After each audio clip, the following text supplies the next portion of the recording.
नमस्कार. आजच्या या विशेष विवरणात आपले खूप खूप स्वागत आहे. आज आपण श्री गुरुचरित्र या अत्यंत पवित्र आणि महान ग्रंथातील 35व्या अध्यायावर चर्चा करणार आहोत. आता हा अध्याय इतका महत्त्वाचा का आहे?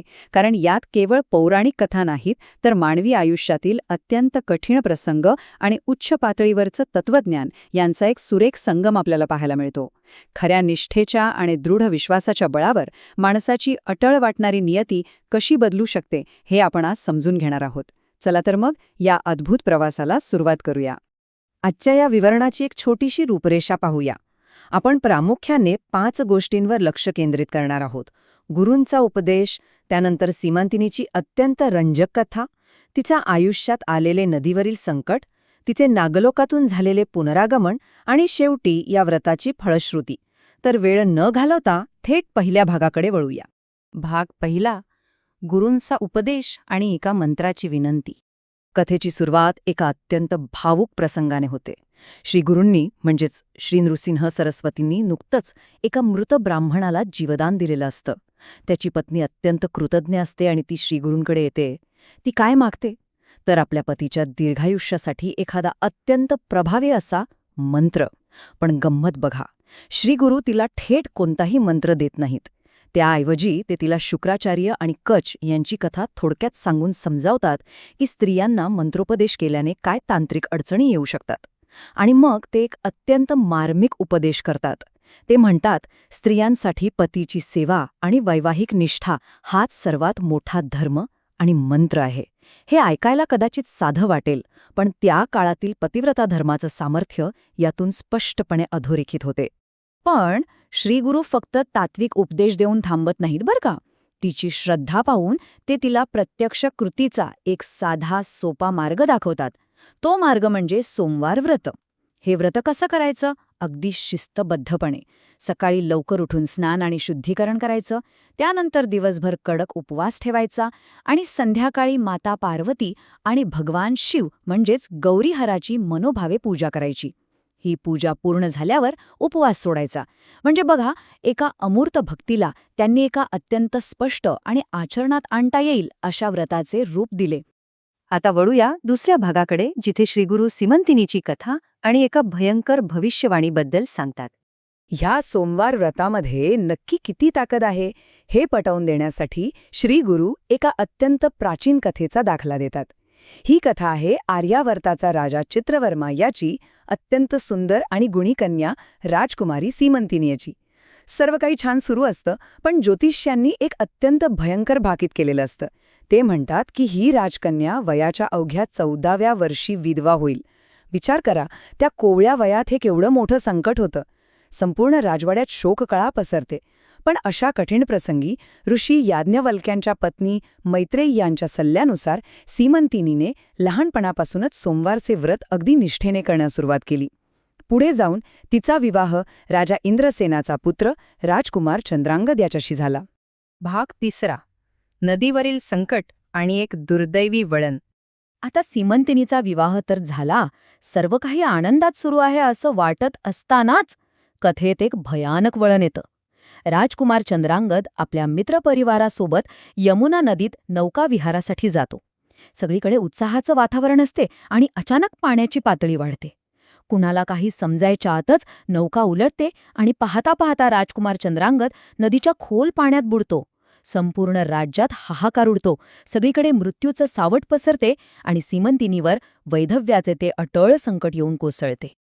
आता इथं खऱ्या अर्थाने एक मोठा प्रश्न निर्माण होतो. ज्योतिषांनी केलेलं ते 14व्या वर्षीच्या वैधव्याचं भाकीत खरंच पूर्ण होणार का?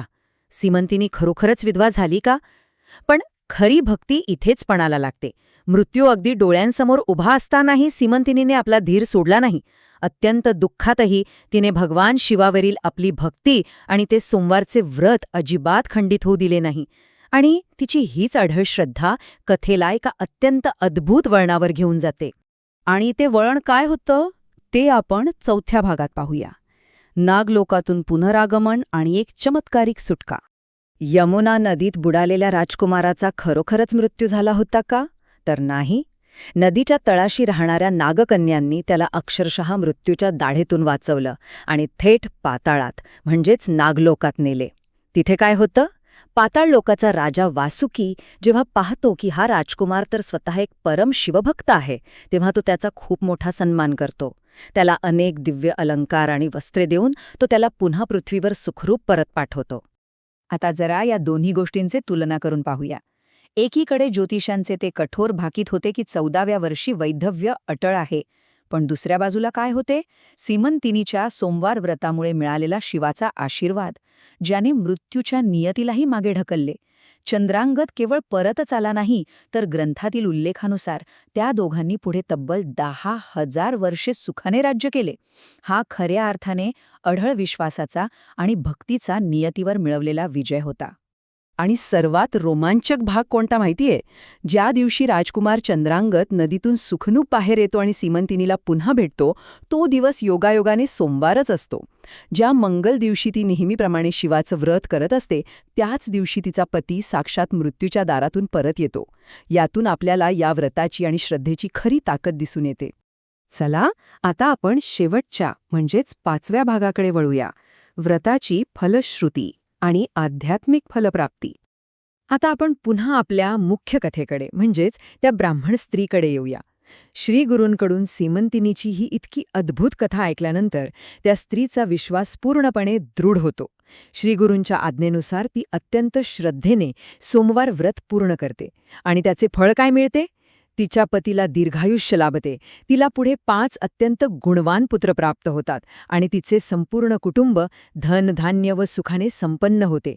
श्रीगुरूंचे ते मार्गदर्शन तिच्या आयुष्यात एक मोठा चमत्कार घडवून आणते. आता या टप्प्यावर आपण फळश्रुती ही संकल्पना थोडक्यात समजून घेऊया. फळश्रुती म्हणजे नक्की काय?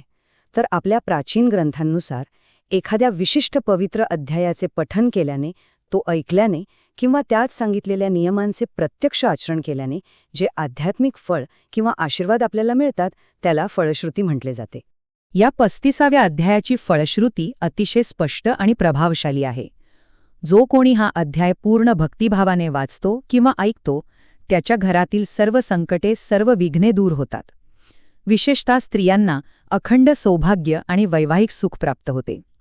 कुटुंबात सुदृढ आणि निरोगी संततीची वाढ होते आणि मनुष्याला एक अत्यंत समृद्ध, सुरक्षित आणि आध्यात्मिकदृष्ट्या उन्नत जीवन जगण्याचे फळ मिळते.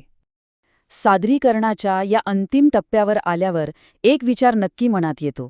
जर सीमंतिनीच्या त्या अढळ आणि निस्सीम श्रद्धेने तिचे आधीच निश्चित केलेले दुःखद भाग्य बदलले असेल, मृत्यूलाही माघार घ्यायला लावली असेल, तर आजच्या आपल्या या धावपळीच्या आणि आव्हानात्मक जीवनात अशीच एखादी दृढ आध्यात्मिक भक्ती आपल्याला किती मदत करू शकेल? जेव्हा एखादं संकट अटळ वाटते, तेव्हा आपला संकल्प आणि भक्ती आपल्याला त्यातून बाहेर काढू शकते का? यावर नक्की विचार करा. आजच्या या विवरणात आपण सर्वजण सहभागी झालात, त्याबद्दल मनपूर्वक धन्यवाद.